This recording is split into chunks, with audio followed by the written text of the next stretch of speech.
In this video, I'm going to be showing you a great way to paint your Thousand Suns no matter your skill level, even if you've not painted before. And so you can follow along, this is going to be an easy to follow step-by-step guide explaining all the steps and techniques so you'll have the confidence and knowledge to get your own Thousand Suns fully painted. And if you stick around until the end, I'll be showing you how to paint some of the more fun things like ethereal glow and gemstones. Welcome to TableTopReady, my name's Michael, and I want to show you that painting Thousand Suns doesn't have to be difficult. And once you know how, you'll be able to paint some miniatures you can be really proud of.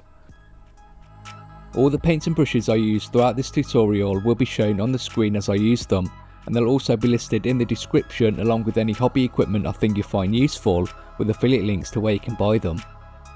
And before we get started, I want to say a massive thank you to all the amazing people who've made this tutorial possible with their continued support. It really means a lot. It allows me to get all the paints, brushes and miniatures I need to make these tutorials so I can continue to help you get better at painting. As well, if you enjoy my content here on TableTopReady, then let me know by clicking that like button, and why not leave me a comment. I love reading them and hearing about your own hobby. Before we get started, we'll have to get our miniatures ready for painting, which I've made a dedicated video about on the channel. For this video, I'll be keeping the guns and backpack separate from the body. This means we can get to places that would normally be difficult to get to if they've been fully assembled. I've also chosen to undercoat my Thousand Suns with Mechanica Standard Grey, but know that you can use whatever undercoat you want, the steps are still the same. And once you're done building and undercoating your Thousand Suns, we can get started. Let's start by getting the trim painted so we don't have to worry about being messy.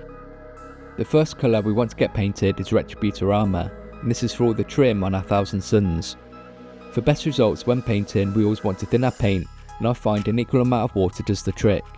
And I would also remove excess paint on some paper towel first, so we don't have an overloaded brush when painting. And when we're ready, we want to keep our brush moving and avoid going over areas we've already painted, to prevent creating any unwanted texture whilst the paint is still drying.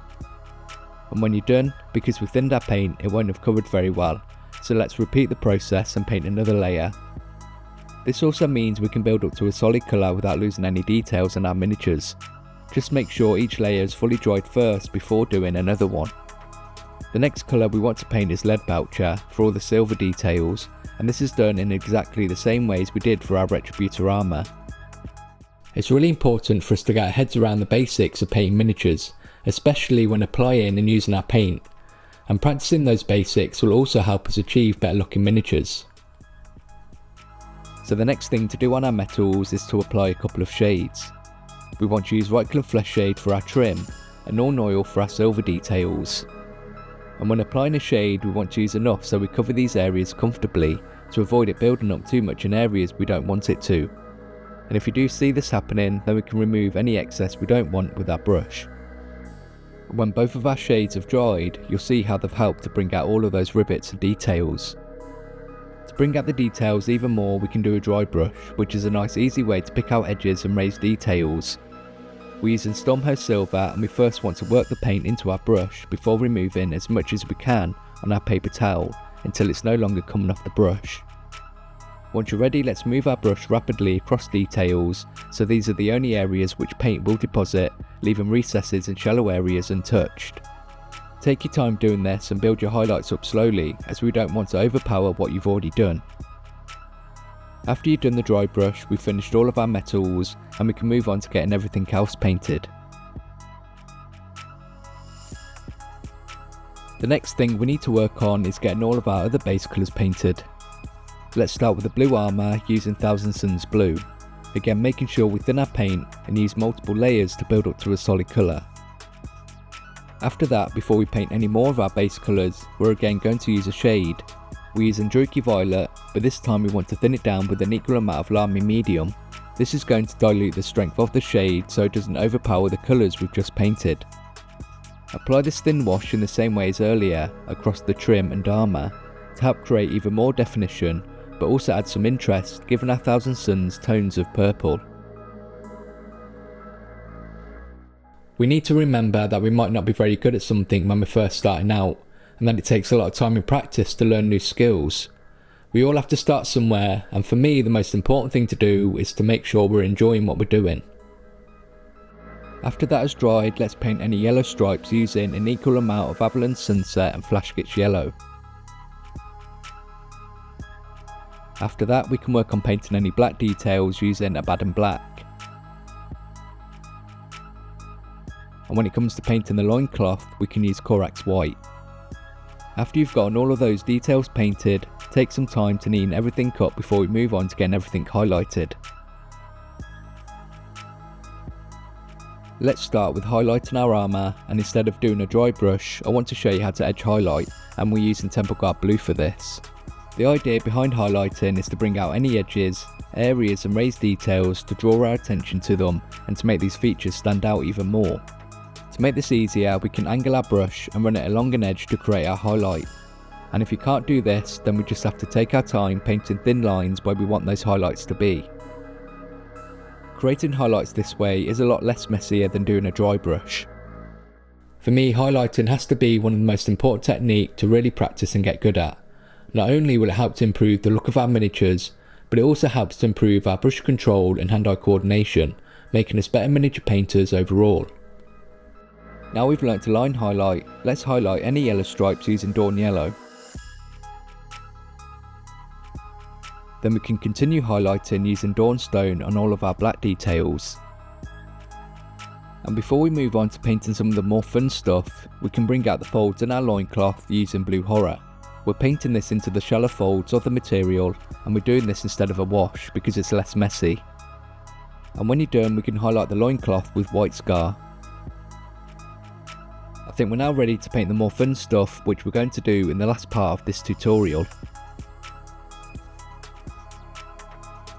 We're now going to finish up this tutorial adding interest, painting some of the more fun details like ethereal glow and gemstones.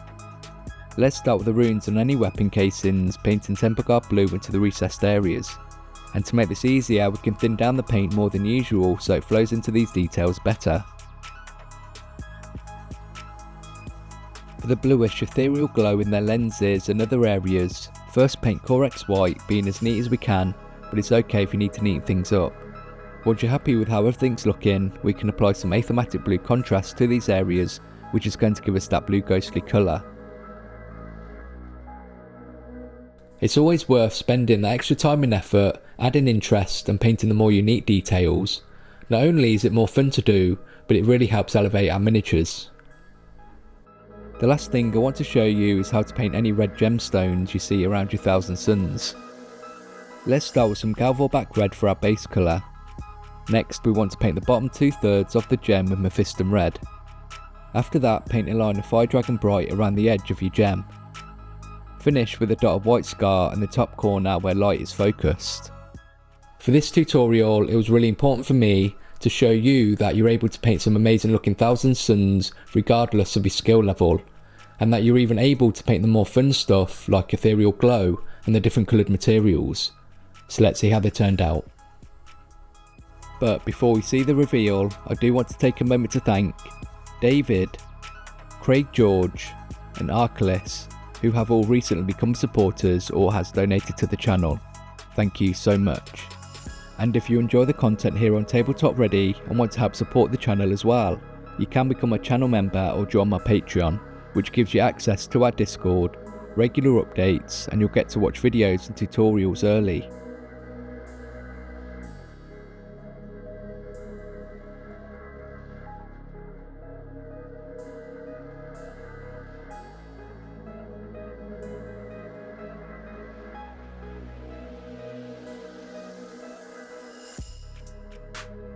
We've now finished painting our Thousand Suns, and I hope I've been able to give you the confidence and knowledge to get your own painted. I've got plenty of other tutorials on the channel, including how to paint some of the other Chaos Legions, so make sure to go and check those out as well. I really do enjoy making these tutorials and I hope you find them useful. If you do, then please leave a like and let me know in the comments below. As well, make sure to subscribe if you don't want to miss out on future content, and I'll see you in the next video.